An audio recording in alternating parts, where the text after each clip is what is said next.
Aujourd'hui, nous allons voir comment, heu personnaliser votre cours en ligne. Dans la précédente vidéo, donc nous avons créé un cours et l'intelligence artificielle nous a proposé des sections. Donc une section de bienvenue et on peut par exemple ajouter des leçons. On peut ajouter autant de leçons que l'on souhaite, sachant que l'intelligence artificielle, encore une fois, nous en a déjà, mises quelques-unes par défaut, donc une introduction et des leçons qui correspondent au contenu de notre cours.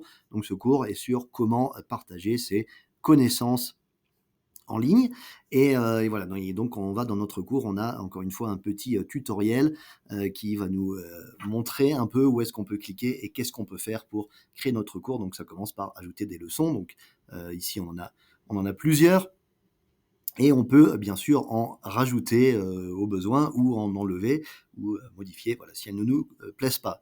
Donc quand on ajoute, une leçon, heu, donc dans le curriculum de cours, on peut bien sûr créer, éditer et gérer notre curriculum et on peut ajouter des leçons, hein, et ici on voit qu'on a plein de types de leçons, différents. Donc, par exemple, ça commence par des leçons vidéo, donc on peut ajouter des vidéos, on peut ajouter du texte, des PDF, des quiz, des sons, de l'audio, des téléchargements, des multimédias, des, surveys, des presentations, des exercices et des live Zoom. Donc ça, c'est peut-être plutôt pour tout ce qui est type coaching.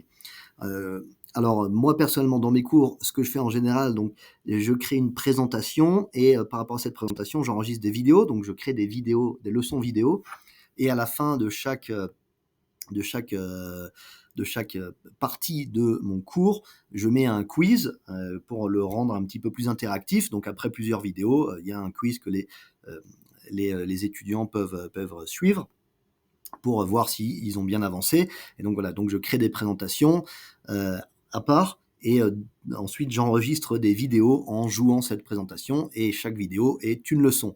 Des fois, je rajoute aussi des fichiers PDF à télécharger, par exemple, quand j'ai des glossaires de termes utilisés dans le cours, voilà, principalement ou éventuellement la présentation du cours entier à, télécharger pour les étudiants. Donc ça, bien sûr, ça dépend de votre contenu, du type de cours que vous proposez, du type de connaissances que vous partagez dans votre cours.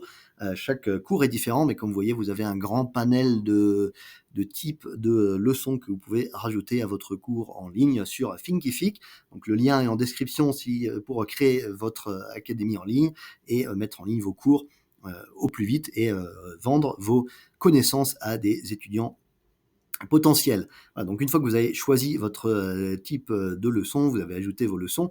Il y a aussi un type supplémentaire donc, que vous pouvez débloquer en passant un compte supérieur, donc c'est les examens. Donc ça, c'est un petit peu plus compliqué, mais c'est aussi une possibilité offerte par la plateforme Thinkific, par exemple. Voilà, donc quand vous en êtes à créer votre cours, après avoir mis votre curriculum, après l'avoir adapté à ce qui vous convient, donc dans notre cas, c'est partager nos connaissances en ligne. Donc il y a une introduction, une bienvenue et présentation de l'instructeur. Ensuite, on a différentes sections, donc une section sur comment créer un contenu, de cours, une section sur, marketer votre cours, une, leçon sur les stratégies de vente, une leçon sur la création d'une communauté. Donc ça, c'est ce qui a été généré par l'intelligence artificielle. Moi, ce que je fais en général dans mes cours, c'est que je rajoute aussi une conclusion et dans la conclusion, je revois un peu ce qui a été vu dans les précédentes leçons et il y a un quiz final qui a des questions différentes et qui reprennent, donc tout le contenu, du cours du début à la fin pour encore une fois être un peu plus, interactif et moins, disons, ennuyant que simplement, regarder des vidéos. Voilà. Ensuite, on peut aller voir les paramètres de notre cours aussi.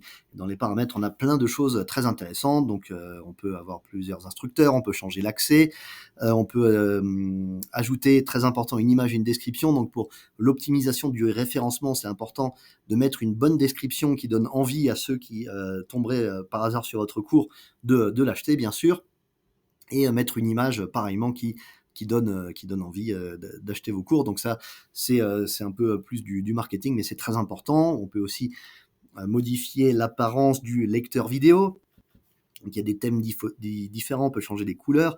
Donc ça, c'est l'apparence du thème quand les leçons seront jouées dans le navigateur.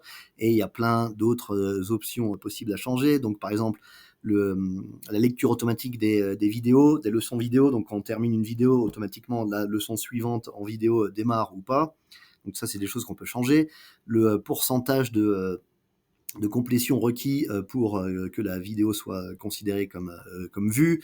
Ah, voilà, donc il y a plein de paramètres que vous pouvez changer, et aussi important, donc le partage sur les réseaux. Donc encourager en fait les étudiants qui prendraient votre cours à partager, ou pas, hein, mais vous pouvez activer cette option à partager sur les réseaux leur progrès dans le cours pour éventuellement inciter leurs connaissances à aussi prendre votre cours et vous aider dans votre marketing. Voilà.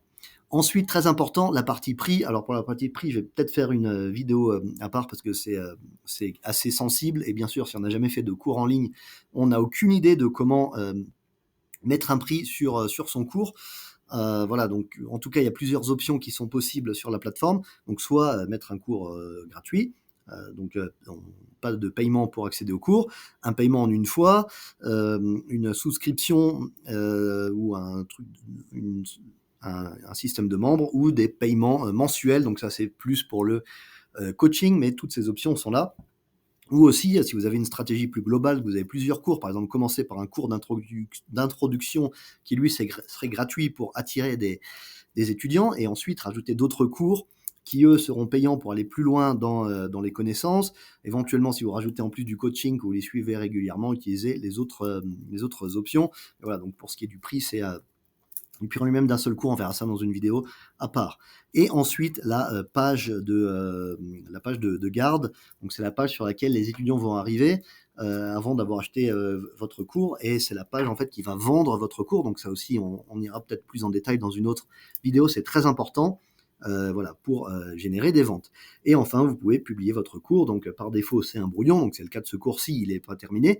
Vous pouvez aussi proposer de précommander votre cours. Donc si vous avez déjà une audience et que vous voulez un peu tâter le terrain, par exemple, vous pouvez faire votre cours avec l'essai gratuit de Thinkific, et le mettre en prévente et voir combien de préventes vous avez. Et ensuite, si vous avez des préventes, voilà, c'est voir si ça vaut le coup ou pas de continuer, et finalement publier le cours.